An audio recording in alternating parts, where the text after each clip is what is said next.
और एक बड़ी खबर सामने आ रही है। वेनेजुएला पर अमेरिका ने कब्जा कर लिया है। राष्ट्रपति ट्रंप ने जो आदेश वेनेजुएला पर हमले के दिए थे, उसके बाद ये बड़ा कब्जा अमेरिका ने किया है और इसके बाद अमेरिका लाए गए हैं राष्ट्रपति मादुरो और उनकी पत्नी।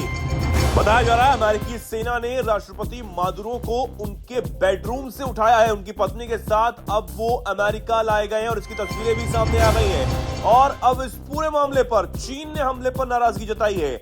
अमेरिका को चीन ने चेतावनी भी दी है। तो ये बड़ी जानकारी आपको दे रहे हैं। वेनेजुएला के राष्ट्रपति निकोलस मादुरो और उनकी पत्नी सिलिया को 4 जनवरी की आधी रात अमेरिका लाया गया। अमेरिकी सेना का विमान न्यूयॉर्क के Stuart air national guard base पर उतरा। मादुरो को कड़ी सुरक्षा के बीच प्लेन से उतारा गया। वो नीले रंग की जैकेट में थे, उनका मुंह ढका हुआ था। मादुरो और उनकी पत्नी को बेस पर बने हैंगर में रखा गया, जहां उनकी मेडिकल जांच भी की गई। और इसके बाद मादुरो को न्यूयॉर्क सिटी के मैनहट्टन ले जाया गया, जहां कानूनी कार्यवाही की जाएगी और अब उन्हें ब्रुकलिन ले जाया जा रहा है। तो ये बड़ी जानकारी लगातार सामने आ रही है। यहां बताया जा रहा है कि उन्हें मेट्रोपॉलिटन डिटेंशन सेंटर में रखा जाएगा, यानी कि ट्रंप का जो आदेश वेनेजुएला पर हमले का था, अब उसके बाद वो एक कदम लगातार आगे बढ़ते हुए नजर आ रहे हैं। लेकिन इस बीच खबर ये आ रही है कि पूरी दुनिया में इसको लेकर हलचल मच गई है और मादुरो को गिरफ्तार किए जाने पर रूस और चीन भड़क गए हैं। खास तौर पर बीजिंग ने इसे खुले तौर पर दादागिरी करार दिया है, जबकि रूस ने भी अमेरिका से मादुरो और उनकी पत्नी को तुरंत रिहा करने की अपील की है।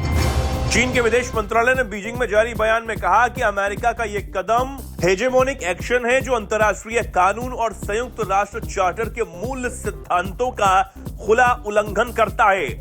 चीन ने यह भी कहा है कि चीन इस कार्रवाई से गहरी चिंता में है और किसी संप्रभु देश के राष्ट्रपति के खिलाफ बल प्रयोग का कड़ा विरोध करता है। इसी के साथ चीनी विदेश मंत्रालय के मुताबिक अमेरिका की यह कार्रवाई न सिर्फ वेनेजुएला की संप्रभुता का उल्लंघन है, बल्कि इससे पूरे लैटिन अमेरिका और कैरिबियाई क्षेत्र में शांति और सुरक्षा को गंभीर खतरा पैदा हो गया है। चीन ने अमेरिका से मांग की है कि वो अंतर्राष्ट्रीय कानून का पालन करे और अन्य देशों की सुरक्षा और संप्रभुता का उल्लंघन करना बंद करे। आपको यह भी बता दें कि वेनेजुएला और चीन का जो संबंध है वो पिछले 2 दशकों से बड़ा गहरा रहा है। राजनीतिक तालमेल, ऊर्जा सहयोग और अमेरिकी तथा पश्चिमी देशों के प्रभाव के खिलाफ साझा रुख इस रिश्ते की बुनियाद है।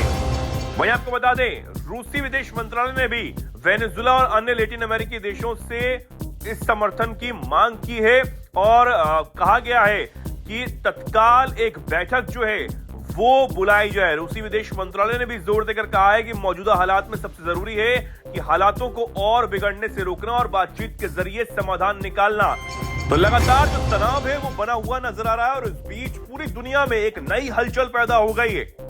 इस तरह एक देश के राष्ट्रपति को उनके बेडरूम से जो अमेरिकी सेना है वो निकाल कर लाई है, जिसके बाद अब हर तरफ इस बात की चर्चा है। कई तस्वीरें जो है वो मादुरो से जुड़ी सामने आई। बताया जा रहा है कि अगले हफ्ते मैनहट्टन की फेडरल कोर्ट में मादुरो पर ड्रग्स और हथियार तस्करी से जुड़े मामलों में मुकदमा जो है वो चलाया जाएगा। अब देखना होगा कि आगे मादुरो के साथ क्या किया जाता है। लेकिन फिलहाल जो तस्वीरें लगातार वेनेजुएला के बाद अमेरिका से अब सामने आ रही हैं, उस पर तमाम प्रतिक्रियाएं भी देखने को मिल रही हैं।